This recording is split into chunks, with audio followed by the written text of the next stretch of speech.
الله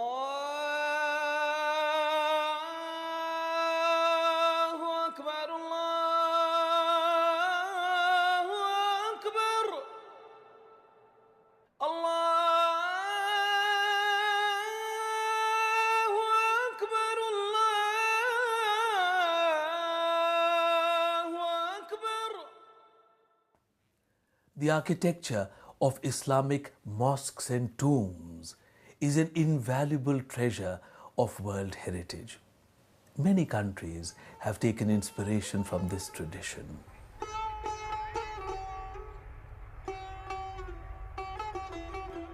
Islam had conquered Spanish parts, Spain and a part of Portugal and part of France also in the year 750. And after that, this architecture gradually traveled from Spain, it went to Portugal, from Portugal into France, and then it has influenced a lot of world architecture, whether in almost all the countries. For example, one is surface decoration with tiles. The tile system was not there in European architecture, and in Islam it is known as Zulejos. And it is in European architecture also, and especially in Portugal, they call it azulejos, that is the tiles. And if you see the color, that would itself tell you that it has been introduced directly from Islamic architecture. And that is even now being acknowledged also. After the Romans, the building of arches and domes had also been forgotten in Europe. These were reintroduced in this time. It's good to know that the art of dome construction, arch construction, actually went from Iran to Europe. Actually, the architecture of the egg is employed in the dome. What is important is, according to the beliefs of the old Persians, if you put an egg exactly perpendicular on the ground, even if you put the hoof of a camel on it, it won't break because of the cellular connection. Islamic architecture is characterized by a few visible symbols. One is the arch, which frames the space. Second is the dome, which looms over the sky and skyscape. And the third is the minaret, which pierces the skies. These minarets were actually the symbols in the middle of the deserts, representing the fire which was lit on the top to guide the travelers when they traveled in the middle of the desert. Dome represents the infinite, it represents the sky, as the tomb architecture represents the infinite and finite both. So dome has a very important role to play.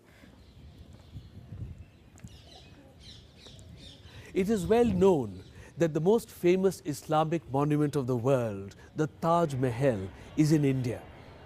What is not equally well known is that the second oldest mosque in the world is also in India, in Kerala.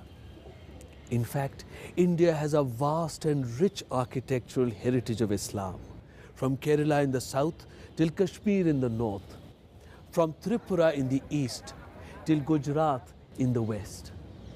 Islam came to India not from the north, as is very commonly believed, but it came through the Arab traders in what is today the region of Malabar in Kerala, and developed as a trading community, as a merchant community, and you can see still traces of that community amongst the Mappalas, who are basically, who trace their ancestry to the Arabs.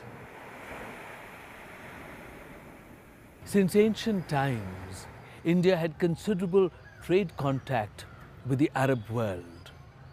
In the 1st century AD, Pliny the Elder writes in Rome about the routes which existed going to India. He mentions the July monsoon winds that traders used to catch to bring them to the Indian coast. He mentions a ship which left the coast of Arabia and took 40 days to reach Musirisi, which was then the name of present-day Kodungallur. With the advent of Islam, Arab traders became the carriers of the new faith. Behind me here, you see the first mosque which was made in India. It was made in Kodungallur by Raja Cheruman Perumal. It was made in 629 AD, within the lifetime of the Prophet.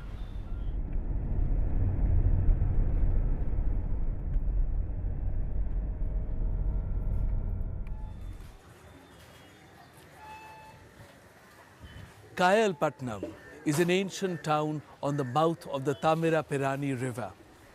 It is about 1 kilometer from its mouth. The Kodalkarai Mosque was built here by Arab traders as early as Hijri 12 or 633 AD. It is the first mosque to be built in Tamil Nadu. كايالبطنم تملك عديدا من المساجد. في الواقع ولاية كيرالا على الساحل الغربي للهند وتميل نادو على الساحل الشرقي فيهما مساجد عديدة بنيت في أدوار مختلفة. في ناغور على الساحل الشرقي واحدة من أروع المرقد الذي بني. أصبحت الهند موطناً لجميع تقاليد الإسلام، السنة، الشيعة والصوفية. Islam in the north, of course, came through two different invasions, starting with the invasion of Mahmud of Ghazna, who went as far as Gujarat. But thereafter, there was a peaceful intrusion of different kinds of Sufi saints, of traders, of merchants, and of other individuals who were basically moving into India, moving into the north of India because of the political instability or the dynastic changes that were taking place in and around Central Asia and Afghanistan. Gradually, this is how a community developed, a very small community which developed, which of course increased its strength once the Turkish rule was established.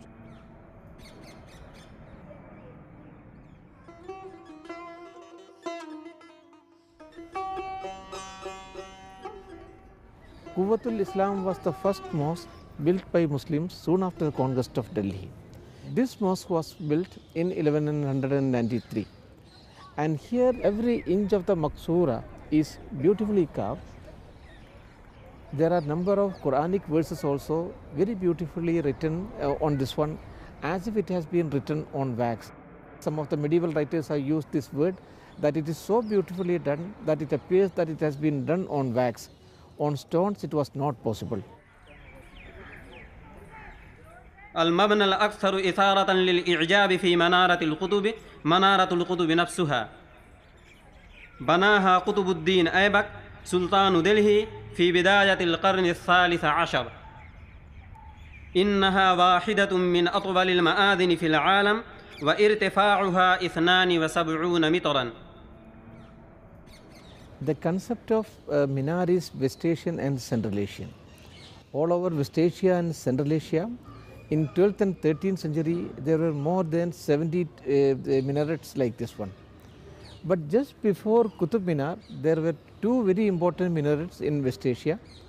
One was in Ghazni and the second was in Khaja Siyaposh in Jam. So that also had this kind of circular and angular floatings. Qutub Minar is directly influenced by that one.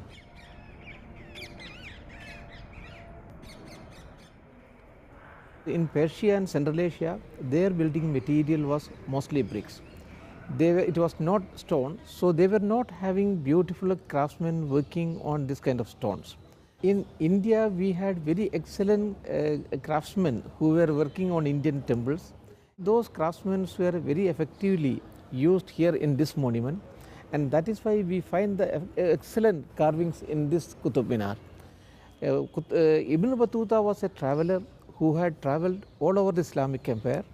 He had started from Africa, he had seen the Samarkand, he had seen Damascus, and when he came to India, he records that nowhere in the world, nowhere in the Islamic empire, we have a minar like this one.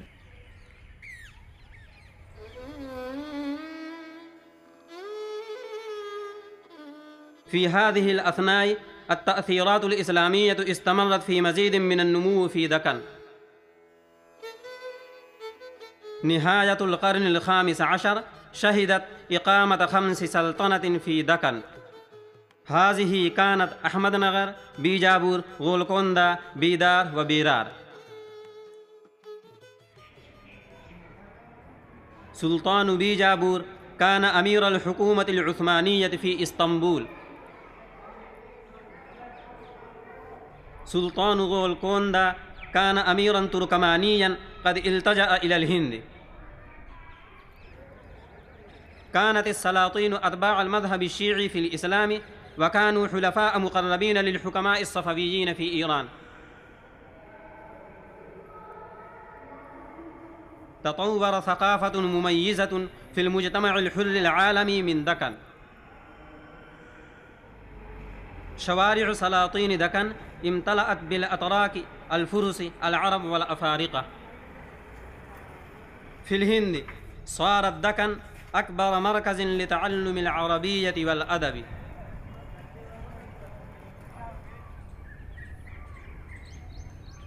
قطب شاهي أسس السلالة الحاكمة لغولكوندا في 1512. إنهم كانوا ملتزمين باحتفاظ جذور هوية وثقافتهم الفارسية. في هذا الوقت هاجر المعماريون والفنانون إلى دكن من بلاد فارس. Sultan Ibrahim Adil Shah II ruled Bijapur from 1580 to 1627. He was a contemporary of Emperor Akbar, the Mughal emperor who ruled in North India. A visit to his Roza or tomb is a very special pleasure. In fact, it is like a pilgrimage for somebody deeply interested in Indian art. For some of the finest miniature paintings ever made in India were made in his rule.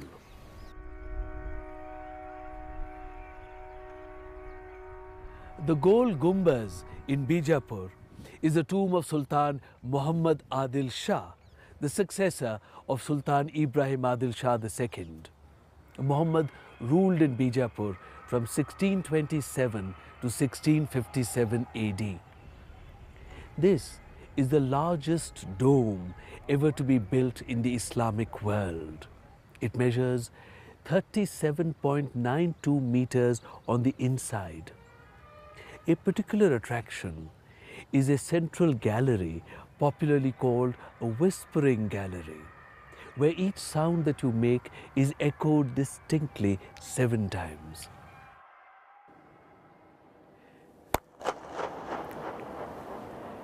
Every time I speak here, it echoes so many times.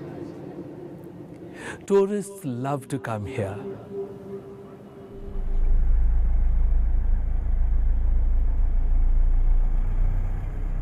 قلعة بيدار الزخمة بنيت في القرنين الرابع عشر والخامس عشر.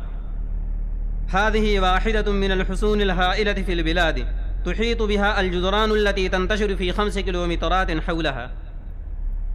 في الداخل قصور جميلة، مسجدان، مدرسة، حدائق مزينة وحمامات. قصر تركش هنا ربما بني لزوجة السلطان التركية. When I managed to visit these sites and study them with a little bit more detail, we were able to appreciate what great centers these were of architecture, culture, and learning. Iran and Central Asia only had single courts. If you were a soldier, a religious figure, an intellectual, an artistic person, and you could not find a sponsor, maybe in what is now Iran or Uzbekistan, chances are, if you went to the Deccan, you could find some sort of patronage. And there was this continuous migration of people, ideas, artistic devices and architectures from the Near East into the Deccan. we have in fact one very remarkable example of an architectural transplant from Central Asia. This is the great madrasa of Mahmud Gawan from the 1480s in Bidar. Now, if you would take a photograph of this and put a label and saying madrasa in Uzbekistan or part of eastern Iran, it will be very hard to tell the difference.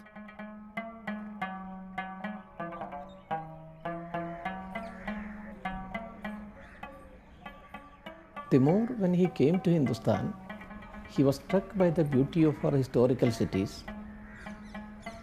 This is Malfuzat-e-Timuri, the autobiography of Timur. He has given a description about the cities of India, and then he says, I ordered that all the artisans and clever mechanics who were masters of their respective crafts should be picked out from among the prisoners and set aside, and accordingly some thousands of craftsmen were selected to await my command. I had determined to build a Masjid-e-Jami in Samarkand, the seat of my empire, which should be without a rival in any country. So I ordered that all the builders and stone masons of India should be set apart for my own special service. In some other records it is said that he had taken near about 3,000 artisans from India who were employed again in the construction of the Jami Masjid at Samarkand. 1526 was a year which changed the political map of India. It was the year of the advent of Babur, who founded the great Mughal dynasty. Babur was a descendant of the Turco-Mongol conqueror Timur, whose family ruled in Persia. الحكومة التي أنشأها بابر أصبحت واحدة من الأكبر قد شهدها العالم. هم حكموا إمبراطورية واسعة سمعتها انتشرت في جميع أنحاء العالم. الثقافة والفن أوجدوه ما ساعدت في تشكيل التطورات المستقبلة في جميع مجالات الحياة في شبه القارة الهندية.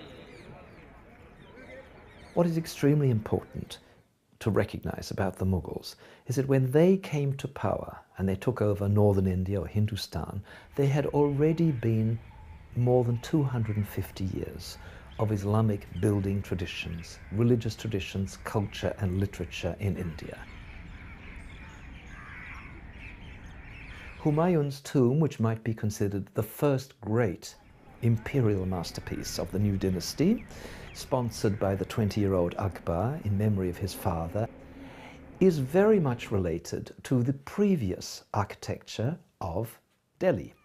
Then we look at the design of the tomb itself, with these earlier systems which were already well entrenched in India, like the little domed chhatris, the different coloured stonework, and we place all of those around a central dome which is in white marble, an Indian material, not a Middle Eastern material, but the dome is bulbous. It has this sort of shape and it's a double dome. And it's something which was brought into India from the Timurid tradition of Uzbekistan.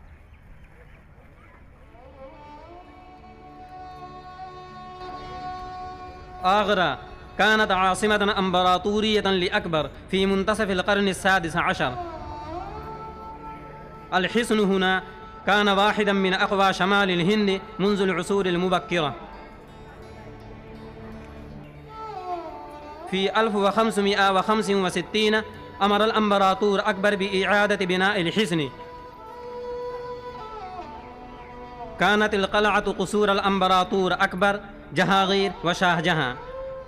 أبرزها بين جميع الهياكل مباني شاه جهان المصنوعة من الرخام الأبيض. القصر الخاص واحد من هذه المباني الأنيقة من الرخام الخالص. في 1571 قرر الإمبراطور أكبر لبناء عاصمة جديدة. المدينة الرائعة بنيت في موقع ليس بعيدا جدا عن العاصمة السابقة في آغرا. هذه كانت تسمى بفتح سيكري. In building Fatehpur Sikri, no cost was too much, no effort was too great for the Emperor Akbar. He wished to make the city true to his conception. As a matter of fact, miniature paintings of that period show the emperor going amidst the workers, supervising the construction of the city himself. فتح برسيكري واحدة من أفضل المدن التي بنيت بشكل متناسق في العالم كله في القرون الوسطى. المسجد الجامع الكبير كان تم بناؤه على نموذج واحد في مكة. The world's best known tomb stands testimony to a timeless love story. The Taj Mahal was built in 1648 by the Mughal Emperor Shah Jahan in memory of his beloved wife Arjumand Banu Begum, known to the world as Mumtaz Mahal. بناء تاج محل كان مأسورة هندسية مذهلة. إنه بني من الرخام وأخيرا تم ترصيعه بشبه الأحجار النفيسة. عمل 20,000 من العمال والحرفيين المهرة 17 عاما لإنشاء هذا الصرح الرائع. In Jannat there are two rivers, and the same kind of two rivers you can see in Taj Mahal also.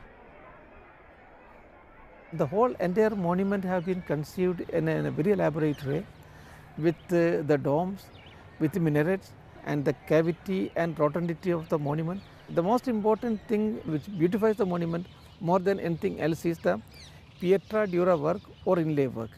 For depicting one particular flower, they have used 64 stones of various sizes, various shades, and of various colors also. And if you lit a torch into that one, you would feel that the whole thing is blooming. في منتصف القرن السابع عشر الأمبراطور المغولي شاه جهان بنى عاصمة أمبراطورية جديدة في دلهي. إنه بنى قصره داخل القلعة الحمراء التي بناها على ضفاف نهر يمنى.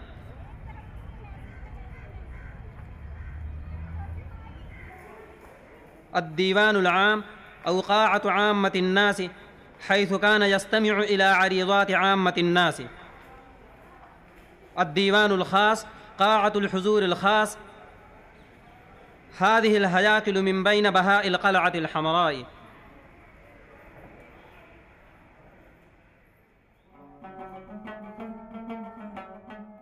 الجمال العظيم لمئات المساجد والمقابر الإسلامية منتشر في جميع أنحاء الهند. قادمة إلى غرب البلاد في غوجرات شمبانير موقع التراث العالمي للقرن ال15.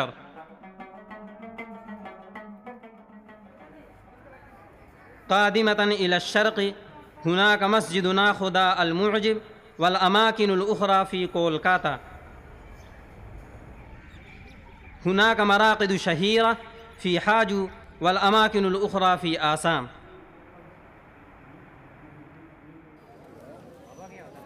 There are fine mosques even in the farthest corners of India. Here we are in the northeast of India in Agartala in the state of Tripura.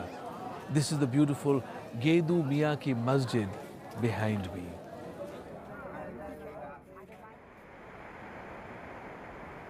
In the mountainous state of Kashmir, Islamic architecture was influenced by ancient Hindu and Buddhist traditions.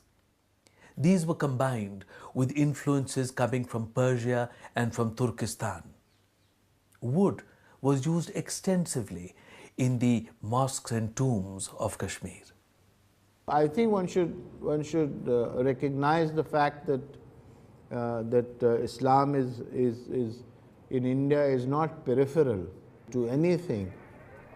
That Islam in India has been a very dynamic force. It has been a very invigorating force. To the entire Islamic architecture, the contribution of Indian architecture is outstanding. You can take two monuments as symbolical monuments. One is Qutub Minar and the second one is Taj Mahal.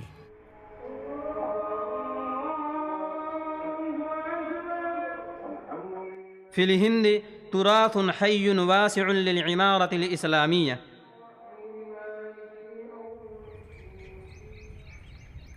هذه الآثار هو كنز عظيم للثقافة الهندية، وكثير منها يعرف كآثار التراث العالمي. نحن نرى فيها التقاء الموهبة المحلية مع الإلهامات من إيران، العرب وآسيا الوسطى. هذه المساجد، المقابر، المدارس، الأمكنة والحصون كنز جميل وفريد من تراث العمارة الإسلامية.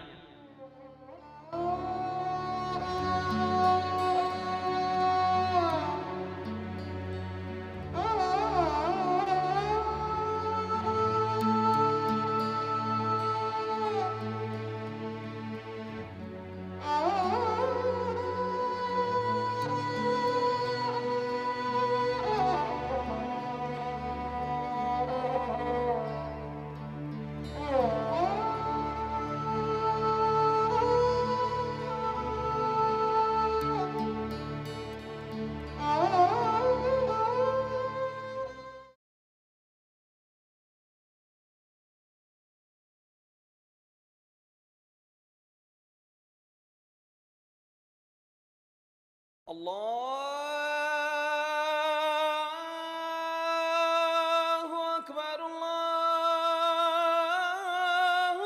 أكبر الله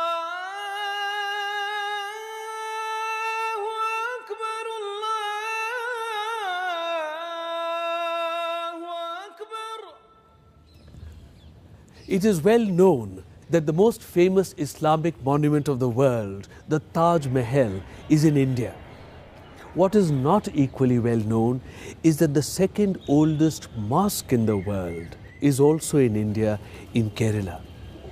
In fact, India has a vast and rich architectural heritage of Islam, from Kerala in the south till Kashmir in the north, from Tripura in the east till Gujarat in the west. With the advent of Islam, Arab traders became the carriers of the new faith. Behind me here, you see the first mosque which was made in India. It was made in Kodungallur by Raja Cheruman Perumal. It was made in 629 AD, within the lifetime of the Prophet. Kayalpatnam is an ancient town on the mouth of the Tamirapirani River. It is about 1 kilometer from its mouth. The Kodalkarai Mosque was built here by Arab traders as early as Hijri 12 or 633 AD.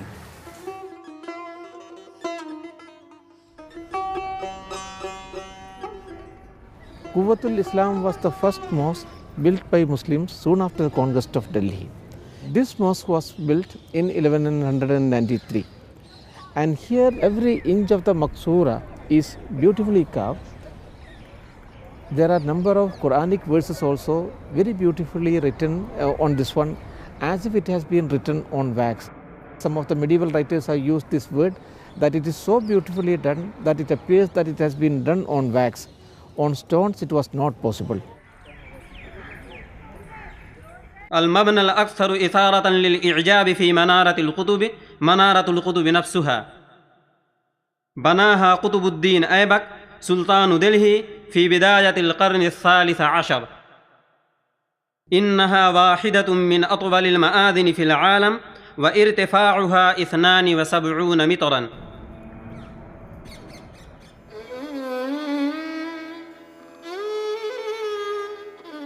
في هذه الأثناء التأثيرات الإسلامية استمرت في مزيد من النمو في دكن. نهاية القرن الخامس عشر شهدت إقامة 5 سلطنة في دكن. هذه كانت أحمد نغر، بيجابور، غولكوندا، بيدار وبيرار. سلطان بيجابور كان أمير الحكومة العثمانية في إسطنبول. سلطان غولكوندا كان أميرا تركمانيا قد التجأ إلى الهند. كانت السلاطين أتباع المذهب الشيعي في الإسلام وكانوا حلفاء مقربين للحكماء الصفويين في إيران. في الهند صار الدكن أكبر مركز لتعلم العربية والأدب.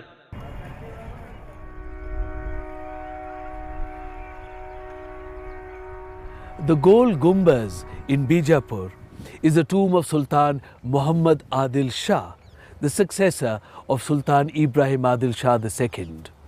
Muhammad ruled in Bijapur from 1627 to 1657 AD.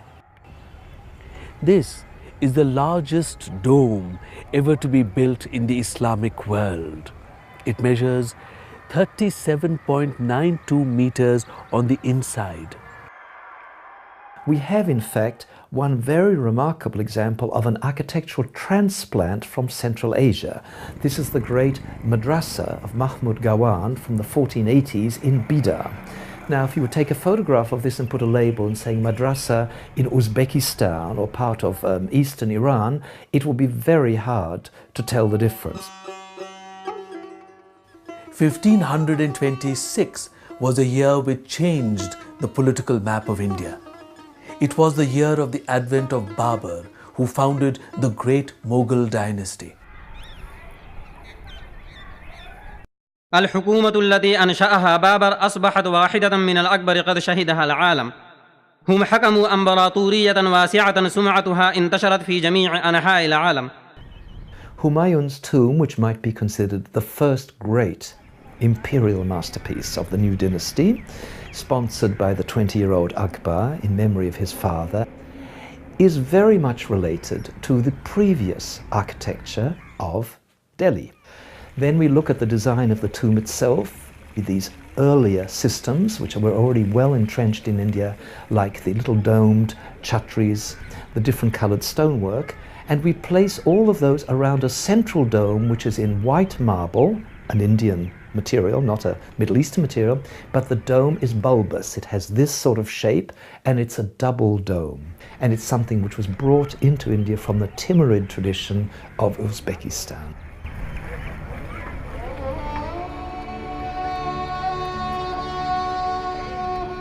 آغرا كانت عاصمة أمبراطورية لأكبر في منتصف القرن السادس عشر. الحصن هنا كان واحدا من أقوى شمال الهند منذ العصور المبكرة. في 1565 أمر الأمبراطور أكبر بإعادة بناء الحصن. كانت القلعة قصور الأمبراطور أكبر، جهانغير وشاهجهان. أبرزها بين جميع الهياكل مباني شاهجهان المصنوعة من الرخام الأبيض. في 1571 قرر الأمبراطور أكبر لبناء عاصمة جديدة. المدينة الرائعة بنيت في موقع ليس بعيدا جدا عن العاصمة السابقة في آغرا. هذه كانت تسمى بفتح بورسيكري.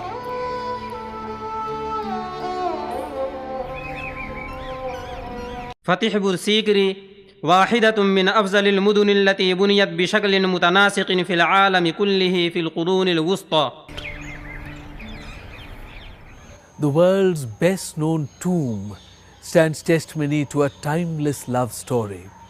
The Taj Mahal was built in 1648 by the Mughal Emperor Shah Jahan in memory of his beloved wife Arjumand Banu Begum, known to the world as Mumtaz Mahal. بناء تاج محل كان مأسورة هندسية مذهلة. إنه بني من الرخام وأخيرا تم ترصيعه بشبه الأحجار النفيسة. عمل 20,000 من العمال والحرفيين المهرة 17 عاما لإنشاء هذا الصرح الرائع.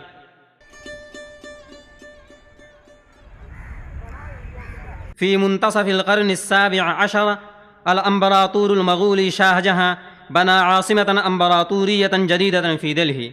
إنه بنى قصره داخل القلعة الحمراء التي بناها على ضفاف نهر يمنى. الديوان العام أو قاعة عامة الناس، حيث كان يستمع إلى عريضات عامة الناس. الديوان الخاص، قاعة الحضور الخاص. هذه الهياكل من بين بهاء القلعة الحمراء.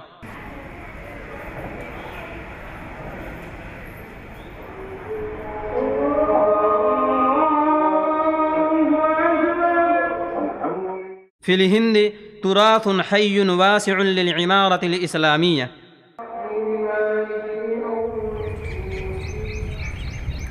هذه الآثار هو كنز عظيم للثقافة الهندية، وكثير منها يعرف كآثار التراث العالمي. نحن نرى فيها التقاء الموهبة المحلية مع الإلهامات من إيران، العرب وآسيا الوسطى. هذه المساجد، المقابر، المدارس، الأمكنة والحصون كنز جميل وفريد من تراث العمارة الإسلامية.